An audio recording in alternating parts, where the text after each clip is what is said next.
Muhammadiyah Jakarta kelas 7 sampai kelas 9 dan mungkin ada beberapa yang kelas 4. Bapak Ibu yang saya hormati, kita pada hari ini adalah terkait dengan sosialisasi vaksin JE yang akan kita laksanakan pada tanggal 26, 28 September, 5 dan 12 Oktober. Nah, nanti untuk siswi-siswi atau santri-santri yang berumur di 15 tahun ke bawah. Sehingga kami sudah pendataan dan sudah sosialisasi secara apa surat dan juga flyer kepada para wali santri dan hari ini secara online kita sosialisasi langsung kita hadirkan Dr. Komarudin terkait dengan vaksin CI.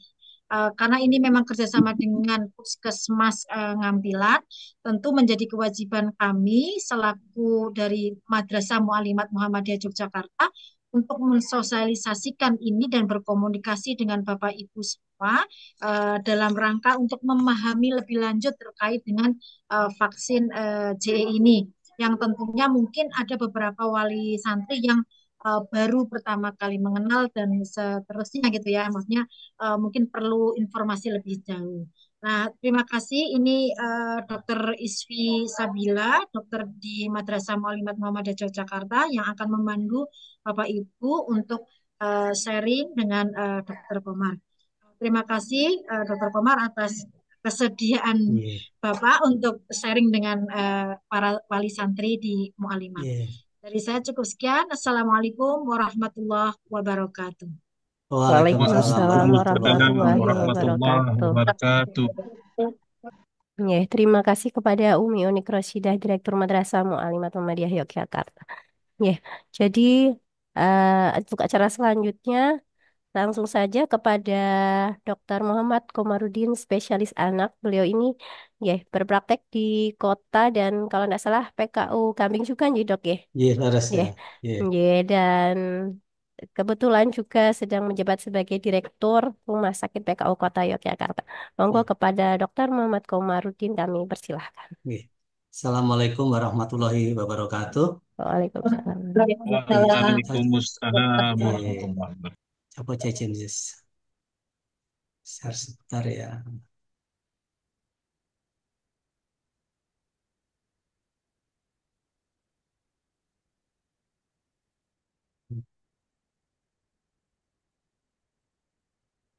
Iya.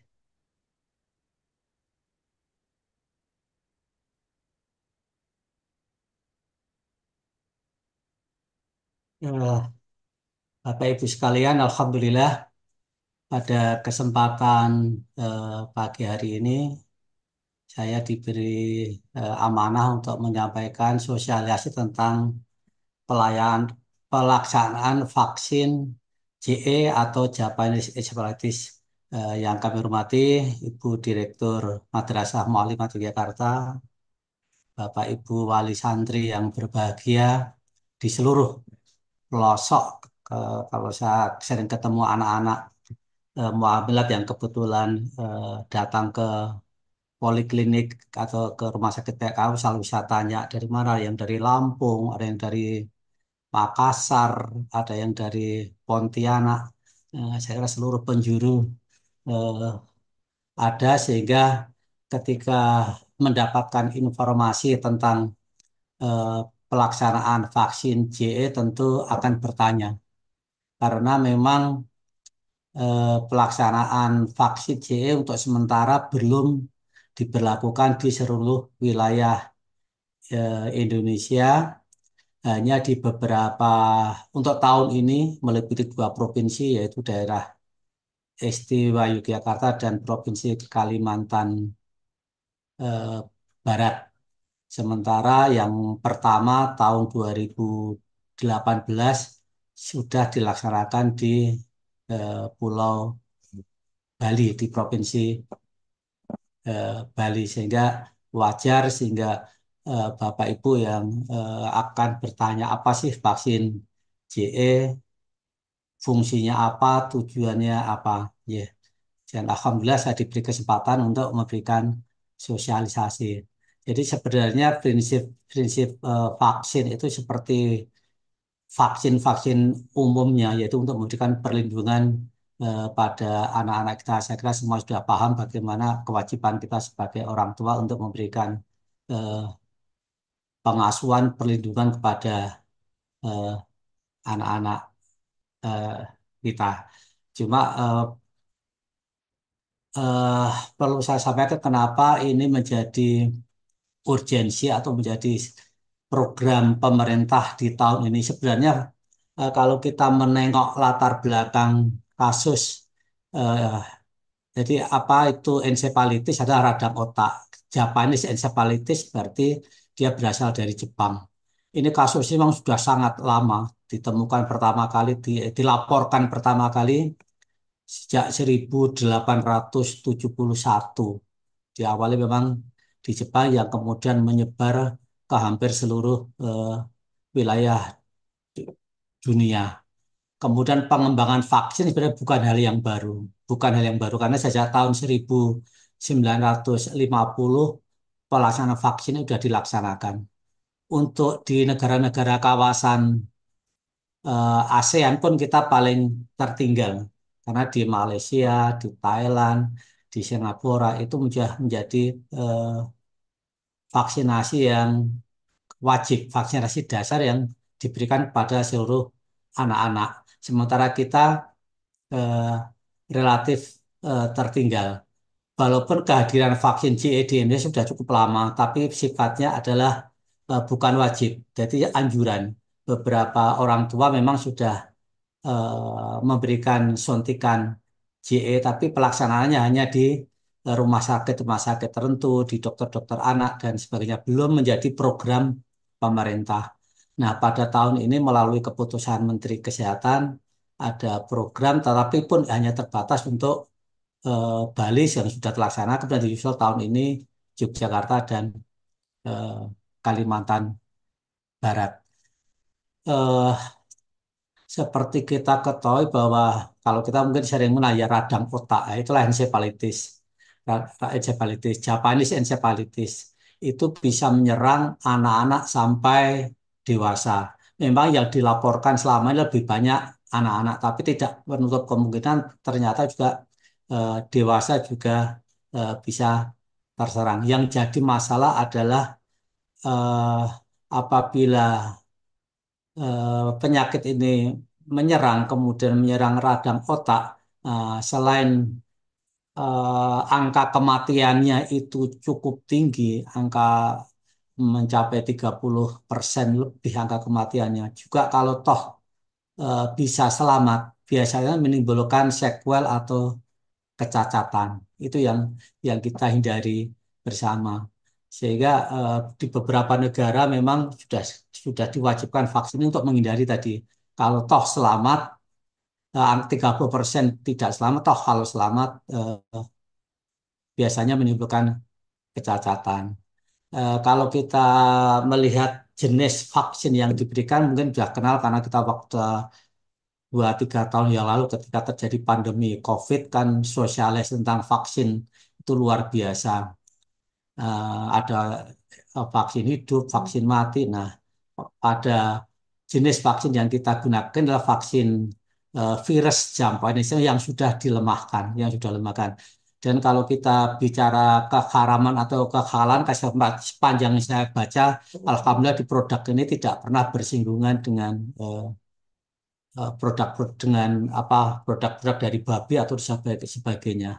Walaupun sertifikasi halalnya dari Majelis Ulama kayaknya eh, belum ada, tetapi dari proses pembuatannya beda dengan vaksin misalnya MMR dan sebagainya yang pernah bersinggungan dalam produk pembuatannya. Nah, vaksin ini sejauh yang saya baca memang belum pernah bersinggungan dengan eh, produk-produk yang meragukan atau yang diragukan kehalalannya.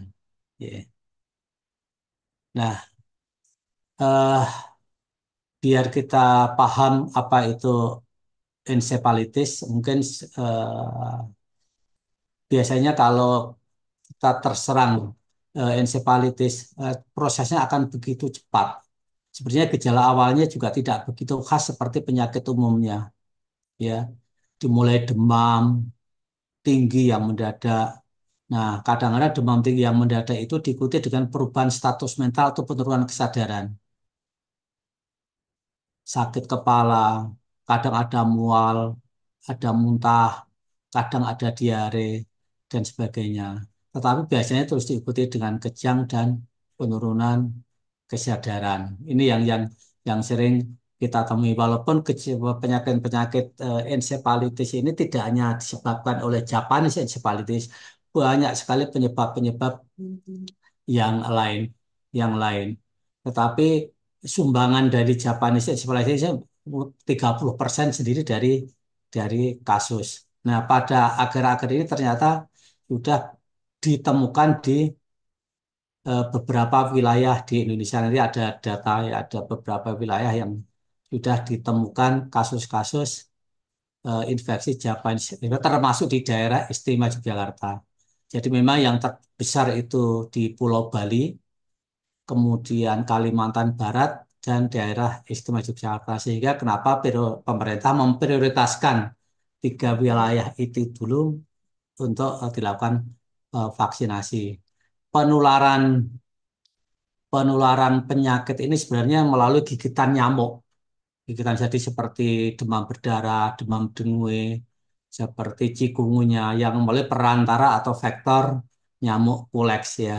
Kemudian lewat babi atau lewat ternak burung, burung air, kemudian bisa ke manusia. Makanya karena di wilayah Bali itu cukup banyak persawahan dan banyak eh, ternak peternakan babi, mungkin bisa dipahami kalau di Pulau Bali itu kasusnya eh, cukup banyak. Nah, Jogja itu barangkali juga efek dari daerah wisata, barangkali jadi banyak-banyak yang terjadi transfer transfer dari daerah-daerah tertentu, ya. Nah, ini kita lihat JE bisa menyebabkan kematian 20 sampai 30% itu akan menyebabkan kematian. Kalau toh dia selamat, biasanya akan terjadi gejala sisa, gangguan saraf, anaknya cacat, ya.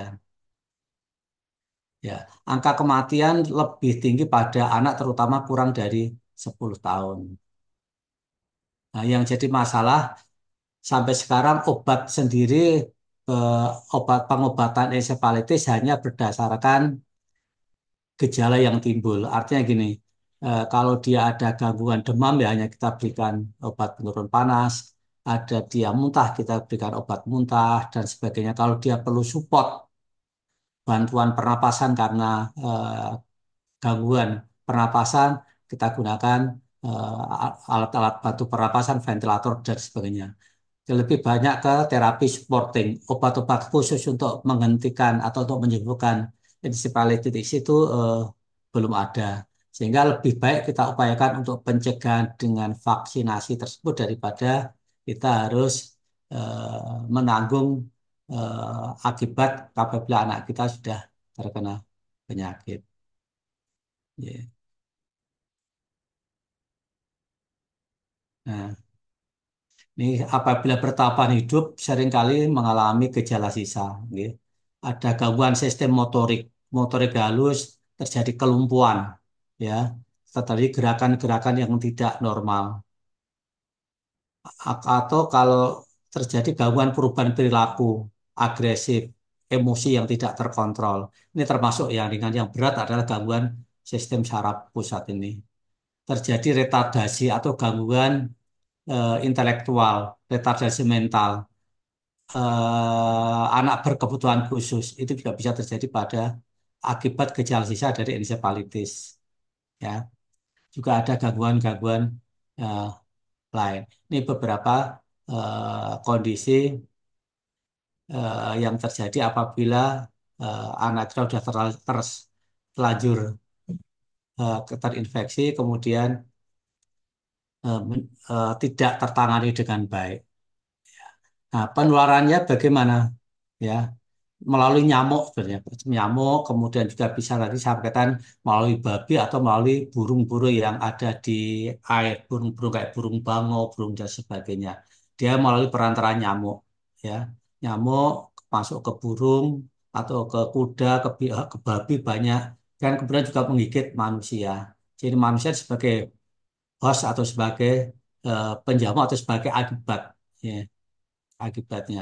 Manusia tidak akan menularkan sebenarnya. Manusia tidak akan menularkan kecuali melalui perantara nyamuk. Antara manusia tidak akan terjadi penularan tanpa ada perantara dari nyamuk ini. Saya kira ya seperti kasus-kasus dengue. Kalau dengue kan tidak ada perantara pakai binatang. Kalau dia bisa ke binatang. Ya. Jenis nyamuk biasanya nyamuk kuleks yang biasa di sekitar rumah, ya, di area persawahan juga banyak, di kolam, di solakan, diirigasi, daerah yang diirigasi di mana air tidak begitu lancar atau tergenang itu sebagai sumber-sumber eh, nyamuk, ya, namanya nyamuk kuleks ini, ya. Nah, karena faktornya atau penjamunya nyamuk, maka kasus ini biasanya akan meningkat pada musim-musim hujan, di mana banyak perkembangan nyamuk yang begitu pesat karena pengaruh cuaca dan ada fasilitas eh, air air hujan. Nah, nah, peningkatan akhir-akhir itu juga terjadi peningkatan penularan. Ada beberapa faktor yang bisa menyebabkan terjadinya peningkatan kasus, ya. Ini karena peningkatan populasi nyamuk karena cuaca tadi karena musim hujan. Kemudian JE ini tidak menimbulkan kekebalan ketika kita sudah terinfeksi, tidak ada antibodi yang spesifik secara alamiah. Misalnya kita kebetulan sudah eh, tertular, kemudian kadang-kadang gini, ada sebenarnya kita sudah tertular virus ini, tetapi karena kondisi fisik baik, tidak timbul gejala yang berat, tapi juga tidak akan timbul kekebalan secara alamiah. Sehingga ketika ada virus masuk lagi, kita masih sangat mungkin untuk terserang, ya, terserang. Jadi karena tidak ada kekebalan alamiah. Eh, Sumber penularannya yang apabila kita tinggal di daerah-daerah endemik, seperti disampaikan tadi bahwa di Indonesia ada beberapa daerah yang memang endemis, termasuk Yogyakarta ini termasuk salah satu daerah yang telah terdeteksi adanya virus eh, Javanese encephalitis di luar Pulau Bali dan Kalimantan Barat. Tentu beberapa perilaku yang memungkinkan untuk peningkatan eh, kasus karena kita eh, digigit oleh nyamuk, misalnya banyak nyamuk di sekitar kita, kita tidak melakukan upaya-upaya misalnya melindungi diri lah, melindungi diri baik dengan kalau ada yang menggunakan kelambu, ada yang menggunakan obat nyamuk, ada yang menggunakan membuat, maksudnya ada upaya perlindungan. Nah, nah, ini saya sampaikan beberapa kasus JE yang ada di Indonesia, ya, dilaporkan pada 2015 Bali, Kalimantan Barat, kemudian Yogyakarta, Nusa Tenggara Timur, Sulawesi Utara, Jawa Barat, dan Jakarta. Beberapa contoh, ya. Di Bali itu cukup banyak karena banyak persawahan dan banyak peternakan Bali, babi, ya. Ya, di 11 provinsi yang sudah ada, ya, Bali, Kalimantan Barat, Yogyakarta, Nusa Tenggara Timur juga cukup banyak. Nah, kebanyakan 85% kasus JE di Indonesia yang dilaporkan kurang pada anak kurang dari 15 tahun. Sehingga mengapa sasaran vaksin ini untuk anak-anak di bawah 15 tahun. Walaupun sebenarnya vaksin ini bisa diberikan mulai dari anak-anak 9 bulan sampai dewasa. Jadi dewasa pun tetap bisa dilakukan vaksinasi. Apabila kita akan melakukan kunjungan suatu negara tertentu kadang-kadang ada kewajiban untuk melakukan vaksin CE sebelum keberangkatan. Seperti kalau kita melaksanakan ibadah haji atau umroh, diwajibkan vaksin meningokokus. Nah, ini juga ada beberapa wilayah negara yang mewajibkan vaksinasi CE ini. Jadi ini yang 145 yang terdeteksi. Saya kira semakin banyak biasanya yang dilaporkan itu hanya sebagian kecil dari yang tidak dilaporkan. Saya yakin jauh lebih banyak yang tidak terlaporkan karena eh, kondisi-kondisi tertentu. Artinya banyak kasus yang tidak yang sebenarnya banyak tapi tidak terlaporkan. Nah, sehingga di sini perlu kita sampaikan mengapa vaksin ini sangat penting. Ya, yang kita hindari adalah gejala sisa tadi apabila sembuh. Selain angka kefatalnya kematiannya tinggi 20-30% tadi, gejala sisanya juga menjadi perhatian kita bersama akan membebani, akan menjadi handicap anak-anak kita sampai dewasa apabila sudah terinfeksi. Ya, bah, bahkan apa apalagi vaksin ini dapat dicegah, penyakit ini dapat dicegah. Jadi kenapa kita harus mengorbankan diri dengan terinfeksi, mengorbankan diri dengan kecacatan, eh, se- kalau seandainya penyakit ini bisa dicegah dengan vaksin. Nah, ini pentingnya kita memberikan vaksinasi, ya. Seperti saya sampaikan, belum ada obat yang benar-benar langsung bisa menghentikan penyakit ini, kecuali kita hanya memberi terapi secara supporting, ya, supporting untuk mencegah terjadinya perburukan kasus. Ya. Kemudian imunisasi efektivitasnya cukup tinggi, di atas 90%. Jadi efikasinya atau kemanfaatannya atau daya proteksinya dari hasil penelitian itu sudah cukup tinggi, yaitu lebih dari 90%. Seperti saya sampaikan di awal, vaksin ini bukan hal yang baru, karena sudah dimulai sejak tahun 1950 untuk generasi pertama, kemudian berlanjut generasi kedua sampai yang sekarang yang beredar ada beberapa jenis jenis vaksin. Ya, di beberapa negara Asia seperti Jepang, Cina, Taiwan, Korea dan Thailand program ini sudah eh, dilaksanakan sejak lama sehingga angka kejadian JI sudah menurun drastis. Ya, nah, sementara kita memulai, kita baru memulai. Walaupun sebenarnya vaksin sudah ada cukup lama, tapi pada saat ini sebagian besar hanya bersifat anjuran, bersifat anjuran. Nah, ini kita coba mulai dengan program yang kita vaksin secara massal, mudah-mudahan nanti hasilnya bisa lebih lebih baik.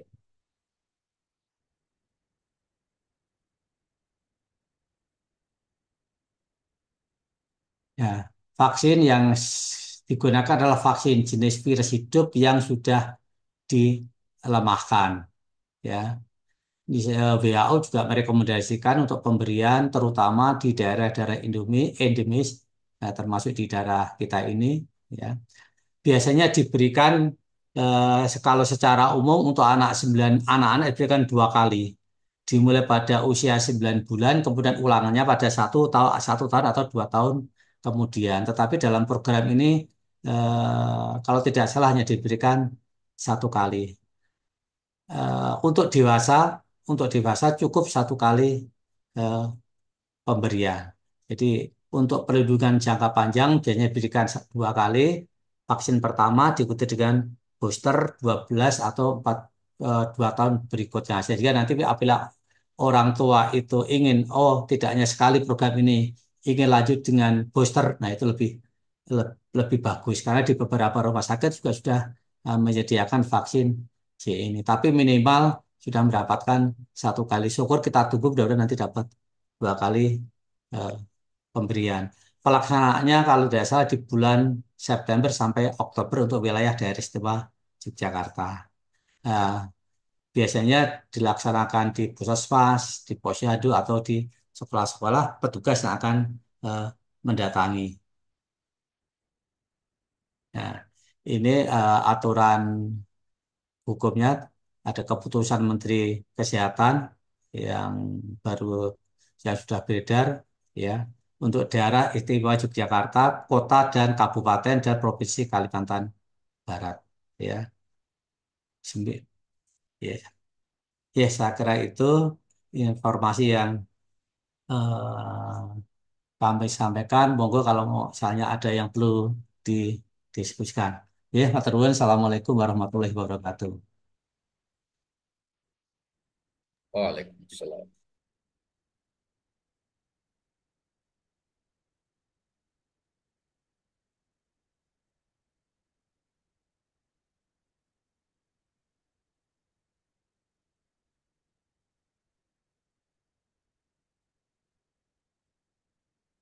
Ya,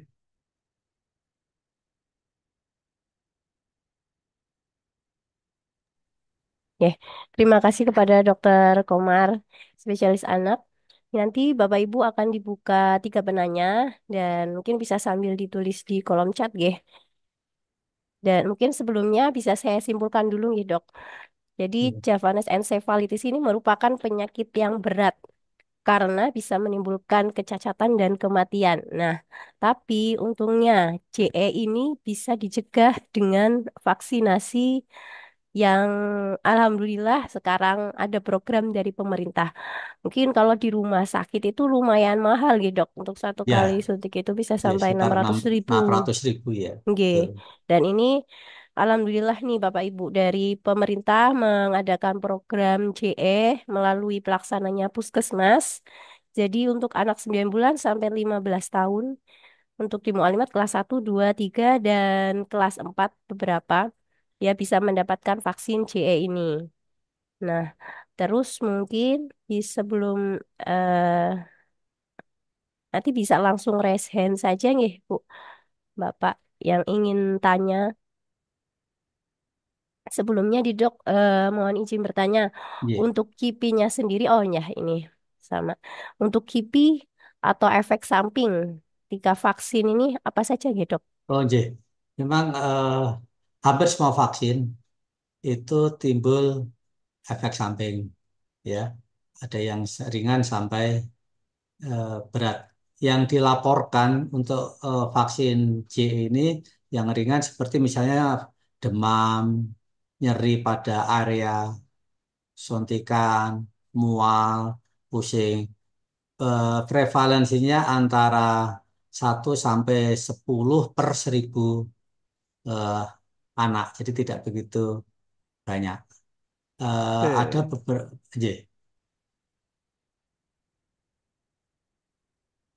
ya, gimana dokter? itu efek samping yang ringan. Eh, Efek samping yang eh, berat itu sampai sejauh ini belum ada yang dilaporkan. Kalau dapat info dari Puskesmas itu kemarin dok dari Kemenkes sendiri sudah mengklaim bahwa imunisasi pertama yang dilakukan di Bali itu termasuk sukses dengan kipi yang ringan, nyeri Lagi, lokalis sama inggih, nyari lokal, alhamdulillahnya. mual, Inggih. muntah, pusing, itu pun prevalensi hanya 1 sampai 10 anak per 1.000, Hmm, yang itu berarti tidak terlalu banyak, inggih, jadi sekitar ya satu memang persen. Ya, inggih 1%. Ini mungkin ada Bapak Ibu yang mau bertanya bisa raise hand. Bu Nur, Izin, ya. ya Nggih. izin, Oh, izin nggih, dokter. nggih, monggo, nggih. iya. Monggo Baik, Bapak. izin bertanya. Assalamualaikum warahmatullahi wabarakatuh. Selamat Waalaikumsalam pagi. Waalaikumsalam warahmatullahi warahmatullahi wabarakatuh. wabarakatuh. Ya, baik dok. Jadi mohon izin. Tadi di slide juga disampaikan bahwa tidak ada antibodi yang spesifik untuk penyakit ini. Kemudian juga tidak ada obatnya, yang ada hanya meredakan gejalanya. Ya, betul, Nji. Kemudian izin di di ini saja kalau saya siapa tahu saya salah ingat tadi dok. Kemudian dikoreksi saja kalau saya salah ingat. Kemudian tadi yang dipaparkan juga data terakhirnya itu 2015, hampir 10 tahun 9 tahun yang lalu. Ya, Jadi pertanyaannya pertama dalam kurun waktu 3-4 tahun ke belakang apakah itu ada terjadi di Jogja? Kemudian kedua karena tadi tidak ada antibodi yang spesifik, tidak ada obat untuk gejalanya. Terus seberapa efektif vaksin ini dok untuk mencegah misalnya kalau sudah divaksin itu sudah pasti tidak terkena gitu. Nggih. Atau kalau sudah divaksin tapi masih bisa tetap terkena gitu. Jadi seberapa efektif? Apakah kalau tetap terkena juga apakah tetap harus divaksin gitu? Kemudian di WHO juga tadi menetapkan hanya di daerah endemis. Bagaimana dengan di Jogja misalnya yang kecil? Apakah memang ini sudah mencapai tahap endemis gitu? Dan terakhir, apakah ini wajib? Terima kasih. Assalamualaikum warahmatullahi wabarakatuh. Waalaikumsalam warahmatullahi wabarakatuh. Ya, langsung aja, itu kan, Jih. Jih, terima kasih. Pertanyaan yang cukup cukup baik. Jadi dikatakan bahwa ketika kita terserang ensefalitis, Java ensefalitis, tidak semuanya terus menjadi kasus berat. Kadang-kadang ya bersifat asimptomatis. Artinya gejala seperti gejala infeksi pada umumnya mual, muntah, pusing. Kemudian ini bisa sembuh kalau kondisinya bagus. Nah, kalau misalnya beberapa penyakit tertentu itu kadang-kadang sudah menimbulkan efek imunitas, antibodi sudah terbentuk. Nah, pada Javanese encephalitis ini belum ada, tidak ada dari hasil pemeriksaan laboratorium serologis tidak terbukti adanya antibodi yang terbentuk kalau kita sudah terinfeksi. Terinfeksi itu yang dimaksud ini tidak antibodi spesifik.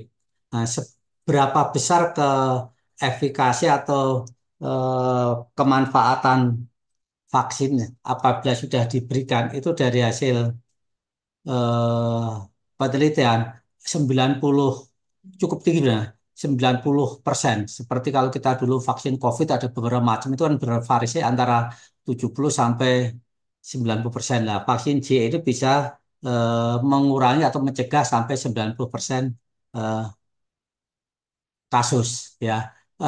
Laporan kebetulan laporan yang terakhir memang 2015 sampai sekarang memang setiap gini surveillance kalau di Jogja di DIY ini surveillance terus berjalan. Setiap ada kasus yang kita curigai sebagai kasus JE, jadi semua kasus yang dengan gejala-gejala encephalitis kita ambil sampel darah, kemudian kita kirimkan ke dinas kesehatan dan alhamdulillah beberapa tahun terakhir ini belum terdeteksi ada kasus kasus baru yang terdeteksi ya. Kita tidak tahu yang tidak diambil sampel artinya dalam beberapa tahun terakhir, tapi data yang terbaru ini mungkin beberapa coba nanti kita konfirmasi lagi ke Dinas Kesehatan Provinsi apakah sudah ada data terbaru atau belum. Eh, Nanti coba kita upayakan. Ya. Kemudian juga kenapa hanya pada eh, daerah. Jadi kalau eh, suatu daerah yang sebelumnya memang tidak ada kasus, kemudian dilaporkan ada kasus, ya misalnya di tahun ada sampai berapa 13 kasus ya di Jogja itu barangkali dari segi epidemiologi sudah termasuk wilayah yang dikategorikan kategori endemis. Idealnya memang seluruh wilayah dilakukan vaksinasi ya, tapi memang biaya untuk vaksinasi kan sangat-sangat sangat tinggi. Mungkin juga pemerintah ke depan baru merencanakan ke seluruh wilayah karena sampai saat ini pun sudah terlaporkan ada 10 provinsi yang terdeteksi adanya kasus Japanese encephalitis itu. Ya, barangkali itu sekedar yang bisa saya sampaikan. Ya, terima kasih Dokter Komar. Ya, Niki Izin, kebetulan izin sudah. Bu. Oh, nggih, Ya, nggih, nggih. Yang terakhir pertanyaannya, apakah ini diwajibkan gitu? Karena mohon Oji, izin dengan yang tidak ada kasus 3-4 tahun, kemudian WHO juga hanya merekomendasikan daerah endemis, eh, dengan efek samping yang kemungkinan ya, ada gitu, seberapa ya, penting akhirnya Ji, itu? Baik, betul, terima betul. kasih. Ini banyak pertanyaan Pak emang.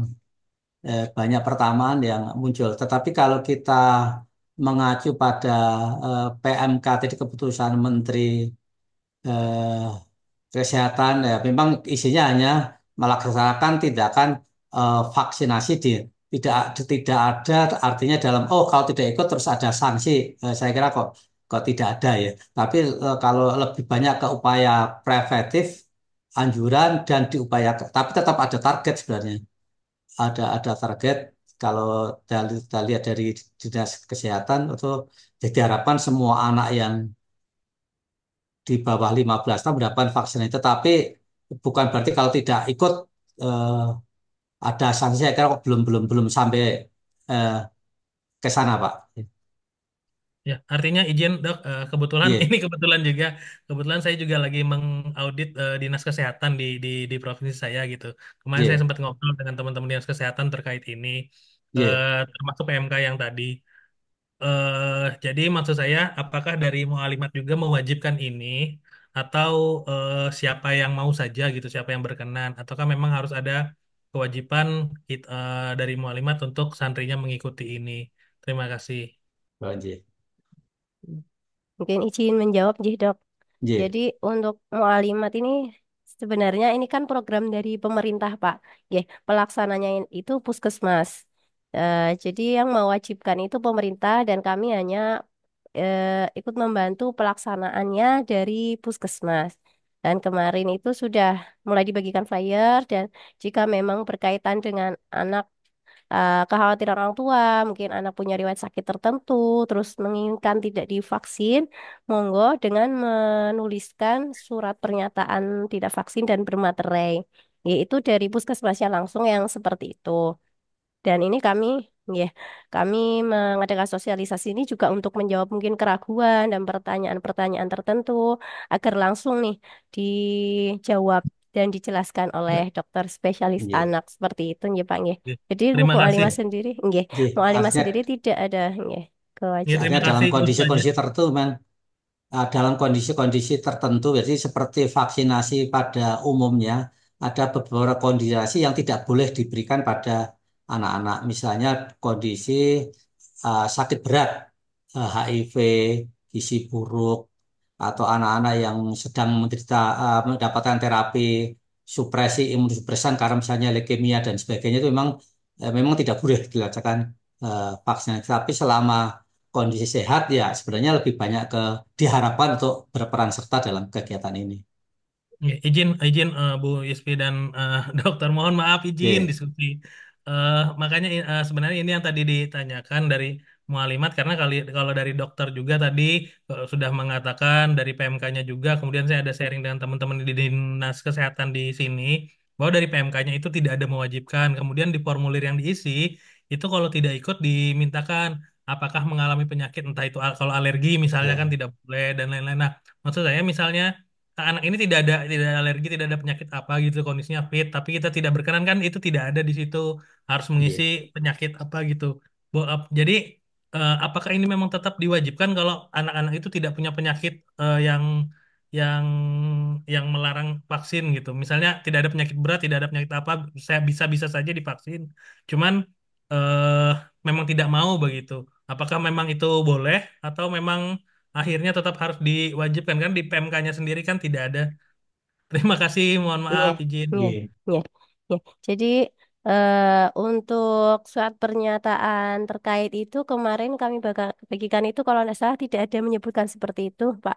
Jadi untuk orang tua yang memang agak keberatan bisa mengisi dengan identitas anak, identitas orang tua, kemudian alasan penolakan, ya, itu tidak disebutkan apa syarat-syarat karena sakit-sakit atau tidaknya. Alasan penolakan apa? Terus silakan nulis karena dengan sesuai dengan alasannya lalu bermaterai gitu aja. Nggih. Baik, terima Ya kasih. mungkin sudah cukup nggih. ya. Sudah cukup jelas nggih Bapak Oke, Muhammad. cukup. Nggih Terima Rasul kasih. Iya, Pak nggih Surun. nggih sami-sami. Nah, ini ada beberapa pertanyaan Dok yang Iya, dari chat ya. Assalamualaikum Dok, izin bertanya apakah bila sudah mendapatkan vaksin meningitis boleh mendapatkan vaksin CE? oke. Eh, saya kira tadi karena penyebab ensefalitis meningitis cukup banyak, dan itu pelakunya berbeda. Jadi setiap anak meningitis, saya kira hampir semua anak Indonesia, eh, karena sekarang kan diberikan bersamaan dengan vaksin DBT, ya meningitis. Ketika umur 2 bulan, 3 bulan, 4 bulan sudah mendapatkan vaksin pentavalent yang situ sudah ada kandungannya meningitis. Ya, Hmm, kemudian juga eh, beberapa tahun terakhir ada kewajiban program pemerintah juga pneumokokus, ya. untuk parut itu juga berefek ke Hmm. otak. Nah, ini tetap ini Jadi ya baru ya, lagi, tetap artinya tetap semuanya bisa diberikan, tetap karena beda diberikan. ya dok, Ya, ya ya, tetap beda diberikan. platformnya. Ya. Kemudian ini untuk kelas 5 tidak ya Bu. Jadi untuk 15 tahun ke bawah dan tidak dipungut biaya apapun karena program dari pemerintah. Ya. Izin tanya dokter, bagi anak yang punya asma, apakah boleh divaksin JE dan apakah ada efeknya? Eh, Selama tidak dalam serangan, selama tidak dalam serangan, dalam kondisi stabil, dan tidak alergi, karena asma itu kan alergi, ya, Hmm. tidak ada riwayat alergi terhadap vaksin, ya, insya Allah Bukan bisa alergi diberikan. obat ya dok. Jadi alergi Ya, obat juga masih boleh ya. C. Karena asma sendiri kan suatu penyakit alergi. Selama tidak ada alergi dengan vaksin, tidak ada alergi dengan obat-obat tertentu, dan dalam kondisi tidak dalam serangan. Hmm. Dok, izin tanya kalau yang dengan ITP ya dok, idiopatik trombositopeni, itu kalau dia tidak pengobatan boleh enggak ya divaksin JE? Ya, sebenarnya juga tidak masalah. Kan ITP juga eh, selama terkontrol bagus, tidak dalam terapi imunosupresan, obat-obat itu dapat steroid jangka panjang. Itu yang akan melemahkan daya tahan tubuh. Kalau dia tidak dalam terapi, tidak dalam ITP. dalam terapi, artinya sudah dalam keadaan stabil dan sembuh, tidak ada masalah. Karena ITP kan bisa sembuh kalau anak-anak. Hmm. Ya, Oh, iya. Assalamualaikum dokter. Jenis vaksin yang diberikan pada anak-anak ada beberapa. Dari semenjak kecil teraksin terakhir 2 kali vaksin COVID. Saat ini ada CE. Mungkin ada yang lain dengan banyaknya obat kimia yang diinjeksi ke tubuh. Apakah ada efek terhadap tubuh? oke. Eh, Semua tentu tentu ada efeknya ya, apa ya, obat-obatan yang kita minum, obat-obat yang eh, kita injeksikan. Tapi kan semua sudah melalui prosedur, ya, sudah melalui prosedur, melalui uji klinis dan sebagainya, termasuk vaksin ini sudah disampaikan tadi, efek sampingnya seperti efek samping imunisasi pada umumnya, mual, muntah, pusing, walaupun kejadiannya sangat kecil, nyeri di daerah daerah daerah suntikan, daerah suntikan.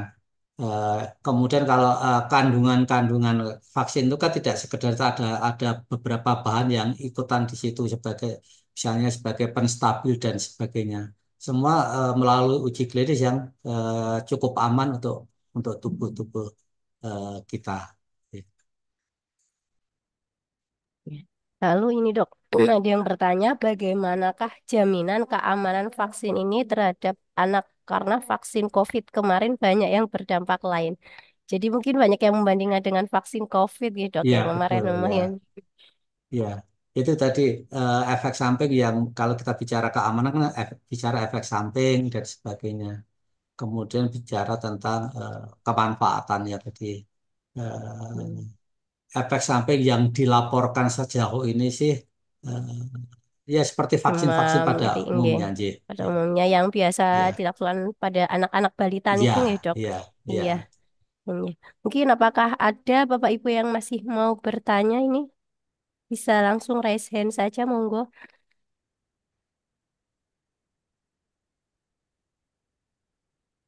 Nah, sebelum kalau tidak ada ini mungkin tambahan dok. eh Sebelum vaksin itu juga kan insya Allah ada screening ya dok. Ya, Nah iya, jadi itu nanti Bapak Ibu dari Puskesmas sebelum pelaksanaan juga akan ada screening. Jadi anak-anak itu dicek suhu, ditensi, dan ada beberapa pertanyaan screening untuk menapiskan, oh anak ini tidak bisa divaksin, oh anak ini bisa ya. divaksin dan lain-lain untuk menunjang keamanan dan keberhasilan vaksinnya itu. Dan ini anak saya usia 15 tahun dok, apakah dapat vaksin juga? Eh, Kalau misalnya tidak mendapatkan program dari pemerintah, mandiri saya kira. Karena vaksin ini bisa anak sampai sampai dewasa. Dewasa. J. Nih, di rumah sakit sudah banyak ya dok. Ya, Ya, tersedia. jadi kalau program dari pemerintah ini kebetulan hanya sampai 15 tahun kurang 1 hari, Bu. Jadi yang sudah tepat 15 tahun tidak masuk dalam apa program ini. Tapi kalau berkenan bisa datang ke rumah sakit tertentu terdekat di kota. Terus apakah vaksin ini juga diberikan kepada anak di bawah 15 tahun di seluruh Indonesia? Karena tadi nih Bu, ini memang baru eh, di lokasi-lokasi yang endemis di Bali dan saat ini di Yogyakarta. Memang dan belum Kalimantan merata. Barat. Kalimantan Barat. Ya. Harapannya seluruh Kemudian, wilayah. iya, semoga besok. Mengapa anak dengan riwayat kejang kurang dari 1 tahun tidak boleh ikut imunisasi? Ini ada yang bertanya seperti itu, Dok. Sebenarnya bukan tidak boleh. Saya setiap hari juga merekomendasikan anak yang dalam pengobatan epilepsi itu kita juga rekomendasikan untuk mendapatkan vaksin karena yang tidak boleh tadi saya katakan anak-anak yang memang dengan sedang dalam pengobatan sakit yang berat atau memang kondisi misalnya kayak HIV itu kan tidak punya daya tahan. Anak-anak yang Hmm. dengan gizi buruk itu kan daya tahannya juga lemah sekali. Anak-anak Hmm. yang sedang pendapatan nanti ITP, leukemia yang sedang dalam terapi steroid dosis tinggi ya jangka panjang dosis tinggi. Kalau steroid jangka pendek dosis rendah tidak ada masalah. Hmm. Itu yang tidak boleh. Jadi kalau nyari apalagi nyari riwayat kejang, tidak ada larangan untuk vaksinasi. Itu tetap kita anjurkan untuk vaksinasi. Iya. Ya, mungkin kalau ragu bisa konsultasi dengan Iya, dokter yang merawat dulu ya, Dok. iya, Iya. harus ya. Jadi Betul. iya. Jadi sebetulnya dengan riwayat kejang ini masih dibolehkan, Ibu. Lalu apakah masih ada lagi, Bapak Ibu? Kalau mau resen juga dipersilahkan.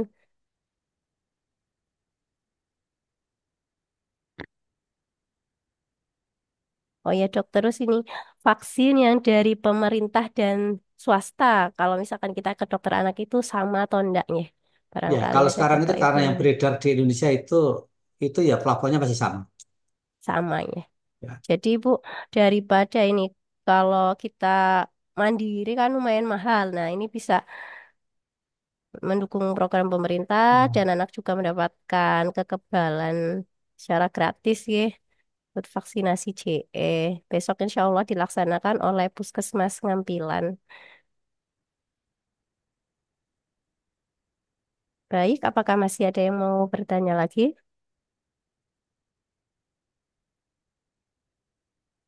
ini minta di foto barangkali Mbak ya untuk pesertanya. Oh, iya, Ya, siap. itu dokumentasi. Pak Nggih. Budi.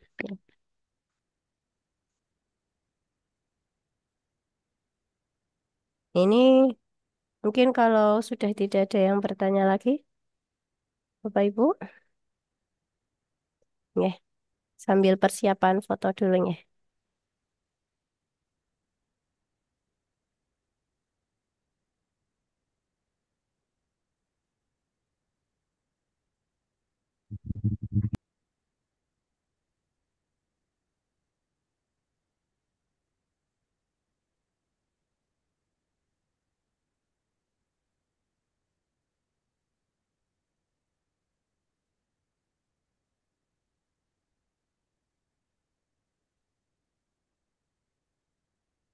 Ya, masih ada pertanyaan tadi itu.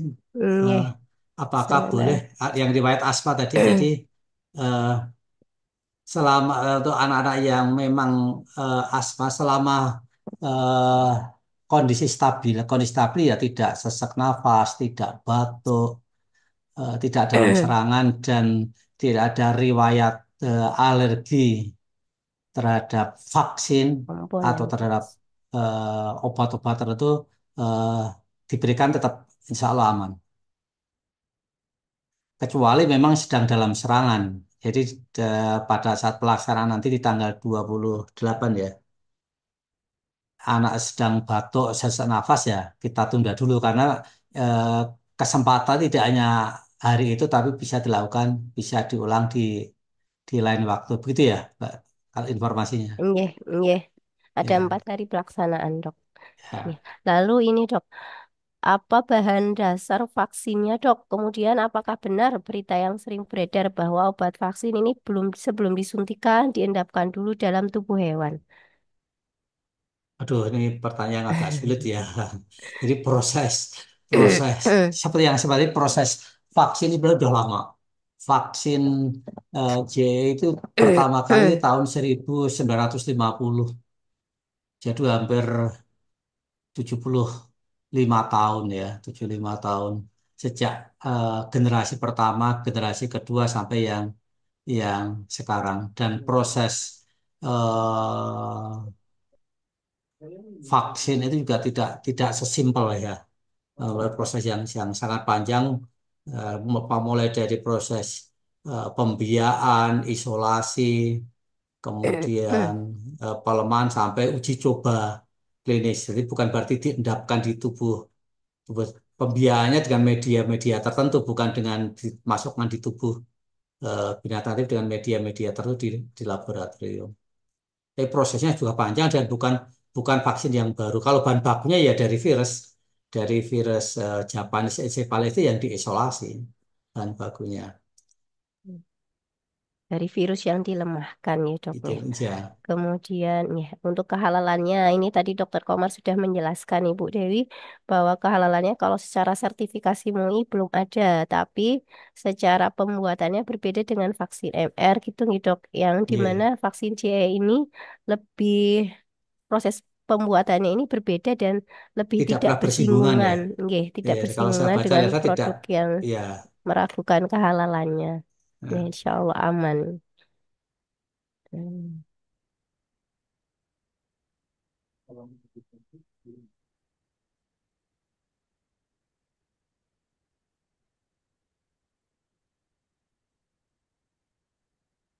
ada Jadi pertanyaan proses lagi, Pak. pengadaannya, Ya, nggih, ya sudah lama. proses. Sudah lama sekali ini, bahkan di Indonesia sebenarnya juga sudah lama. Coba tadi selama ini hanya bersifat anjuran, ya. Di beberapa praktek dokter, di beberapa rumah sakit sudah tersedia vaksin C sudah cukup lama. Mm-mm. Di Bali sendiri sudah 2018 Cedok program Ya, dari ya. pemerintahnya. Sudah 6 tahun Di yang lalu. kawasan ASEAN itu sudah menjadi vaksin wajib sudah cukup lama. Hmm, di Indonesia ini sedang proses menuju Ya, itu ya. ya.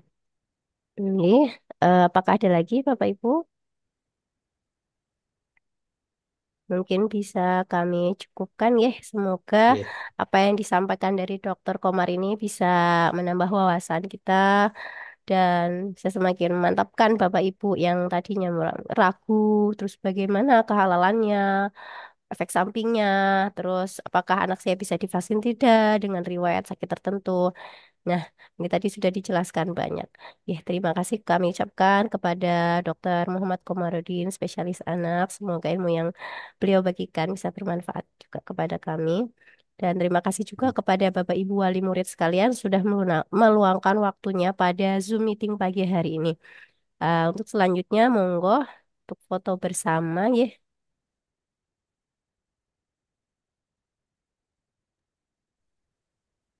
Ya, satu ini dulu ya. Kan wis ya. Bukan. Itu gitu. Mulai pembukaan daftar ketiga kan mulai mulai biasa ya.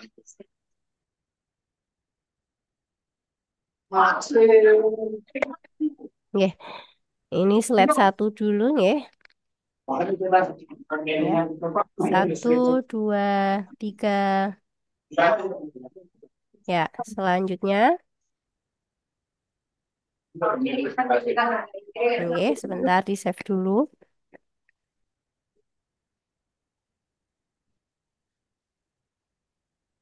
Ya, slide dua, satu, dua, tiga. Oke, di save dulu. Ya, slide tiga, satu, dua, tiga.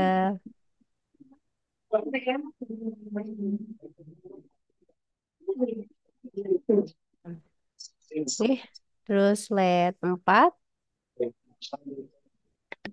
Satu, dua, tiga.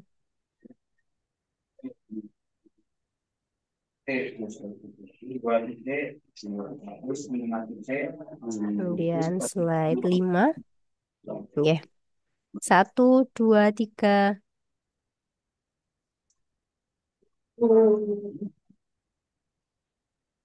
Slide 6 terakhir. Ya. 1, 2, 3.